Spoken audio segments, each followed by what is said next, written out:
안녕하세요. 직장인 투자자 A입니다. 어제 삼성 이건희 회장이 별세했다는 뉴스가 있었습니다. 뉴스 바로 다음 날인 오늘 삼성물산의 주가는 장중 12만 6천원, 21.15%까지 올랐다가 11만 8천원, 13.46%에 마감했죠. 과연 두 사건 사이에는 어떤 인과관계가 있었던 것일까요? 주식 투자자인 우리는 이 사건을 보며 어떤 교훈을 얻어야 할까요? 두 사건 사이에는 지배구조 개편이라는 이슈가 껴있습니다. 이건희 회장이 별세함에 따라 이재용 부회장이 회장에 오르며 그를 중심으로 삼성의 지배구조가 개편될 것이 아니냐 하는 이야기도 있었는데요. 사실 이미 삼성그룹은 이재용 부회장 중심으로 지배구조 개편이 되어 있는 상태였습니다. 삼성그룹의 핵심인 삼성전자의 지분을 삼성생명이 가지고 있고, 그 삼성생명 지분을 삼성물산이 가지고 있고, 그 삼성물산을 이씨엘가가 가지고 있는데 그중 이재용 부회장이 가장 많은 지분을 가지고 있기 때문이죠.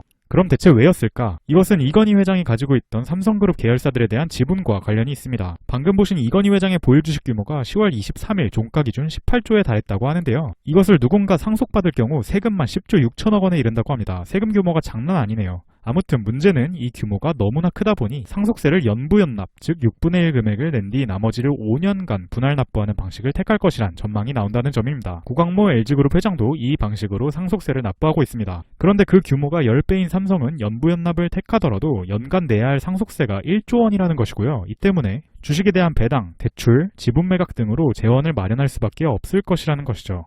대출은 돈을 빌리는 것, 지분 매각은 가지고 있는 주식을 팔아서 현금을 챙긴다는 것인데요. 자, 오늘의 핵심은 바로 이 주식에 대한 배당입니다. 무슨 얘기냐면요. 아까 살펴본 것처럼 이재용 부회장은 삼성물산의 지분을 가진 대주주입니다. 그럼 당연히 이재용 부회장은 삼성물산으로부터 배당을 받겠죠. 우리가 어떤 기업의 주식을 소유하면 배당을 받는 것처럼요.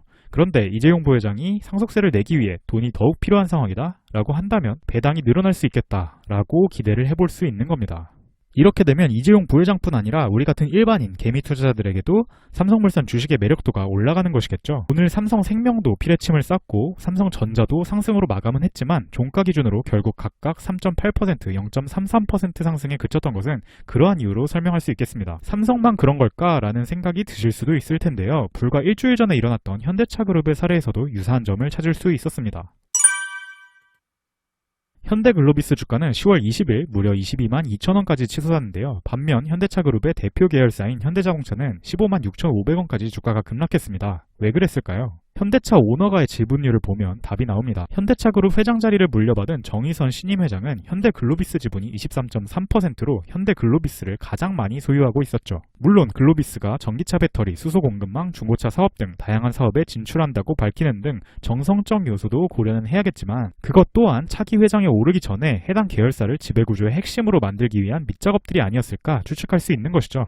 회장에 오를 때 글로비스의 지분율이 제일 높았던 것도 마찬가지입니다. 참고로 이날 정의선 부회장의 지분율이 높았던 현대오토웨버도 주가가 71,600원까지 상당히 올랐었습니다. 오늘 살펴본 두 사건으로부터 우리는 과연 어떤 교훈을 얻어가야 할까요? 정리하고 마치겠습니다. 첫 번째는 지배구조 개편 이슈 발생 시에 차기 총수의 지분율이 가장 높은 기업들을 노려보자 라는 것입니다. 두 번째는 단 그것만 보고 매매를 하다가는 현대오토웨버처럼 하루 정도 단기 급등 후에 바로 하락할 수 있으니, 세 번째 단타만 하거나 아니면 그 외에 실제로 지배구조 개편 후에 핵심이 될 기업은 어디인지 그 이전의 히스토리나 다른 요소들도 고려해 보아야 할 것이라는 점입니다. 요즘 시장이 안 좋은데요. 이럴 때일수록 건강 잘 챙기시고 다음 영상에서 뵙도록 하겠습니다. 오늘 영상도 끝까지 시청해주셔서 감사합니다. 직장인 투자자 A였습니다.